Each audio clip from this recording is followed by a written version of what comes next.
Today we are taking a look at Lenovo Yoga 910. It is their newest in their Yoga line of high mobility devices that can be used on the road, as a tablet or as a laptop.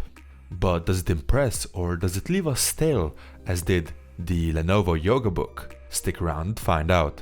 Starting with the specs, the Yoga is powered by 2.7 GHz Intel Core i7-7500U, a 2-core with hyper-threading that we are not really sure fully deserves the i7 tag, as we would have demanded better performance from it, but still, it's relatively high performance for everyday use. Our review unit had 16GB of DDR4 RAM, as well as 256GB of PCIe SSD, so high performance read and writes across the board with over 1GB per second reads. Given the small form factor, the graphics cards can't be expected to be anything special.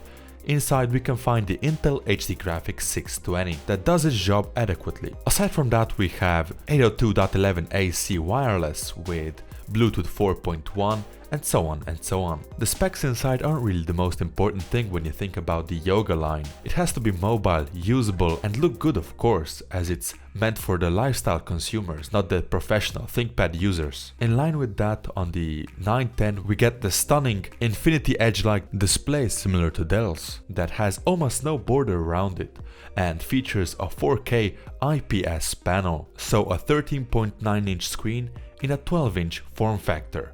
Quite impressive. While on the topic of the monitor, we have to complain a bit regarding the large bottom bezel that also includes the webcam that subsequently has a really weird angle to it when using it for any sort of video calling, but I digress. The border bezel would have been better served to be a larger monitor, maybe a 16:10 aspect ratio or a 4:3, but then again this product isn't the Lenovo Yoga 999, so there's still some more revisions to see.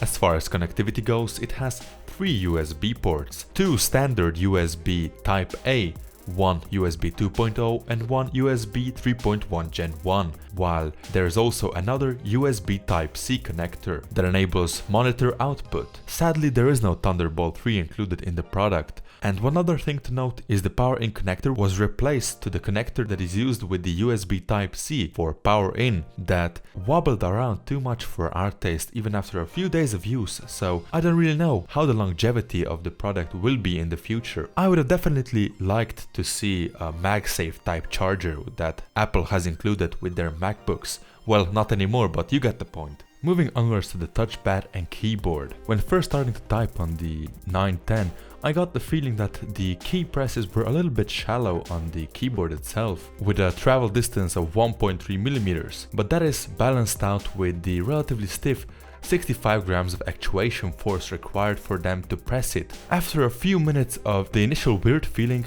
we were quite used to the product and typing away with our full speed. Another thing to note about the layout is the weird software implementation of the shortcuts on the keyboard itself. For some you have to use the Windows button, for others the FM button, and some don't work at all. Maybe that's just on our review unit, but that was definitely something that bugged me quite a bit. Additionally, the layout could have been better, with the right shift being squeezed in at the arrow buttons is quite unorthodox to say the least. The touchpad satisfied our expectations as it offered all the performance we wanted from it and never stuttered. It just kept on working as all trackpads should. Maybe in the future we can look forward to the implementation that Apple has with their vibration instead of the actual click that feels just that tiny bit more premium. But hey, as said before, this is revision 910. But all isn't so well when it comes to audio. It's fine, but it could be better. You can hear everything, but the 2 bottom-mounted JBL speakers lack any sort of bass and depth to its sound that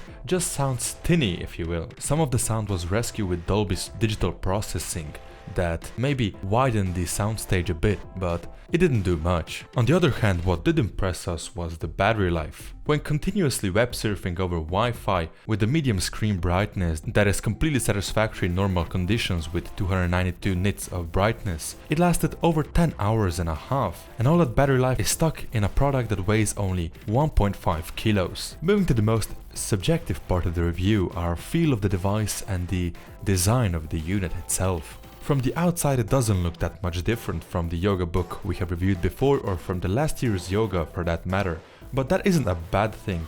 It has smooth, brushed aluminum metal panels on the top and bottom, shiny polished metal sides, and of course Lenovo's signature watch band hinge that holds everything together in a sleek and thin looking package. It's a classy premium look.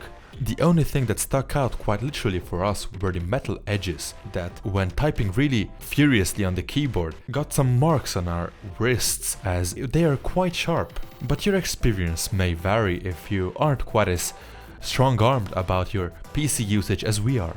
To recap, the Lenovo Yoga 910 is quite possibly in the top of the 2-in-1 laptop market segment that is dominated by Lenovo, of course, with the Spectre X360 and the Dell's XPS line. In the end, it gives you the latest Intel Core i7 that is admittedly a dual core, but still fairly performance-minded, that power you through light Premiere Pro editing or Photoshop editing for photographers among you. It has a 13.9-inch screen and a compact body that delivers more than 10 hours of battery life with standard use and around 6 or 7 when pushing the internals. To add to that, the best hinge on the market today and a quite affordable starting price. The only real downside is the lack of a SIM card slot for creative professionals, wobbly power connector, unimpressive audio, and the quite large bottom bezel.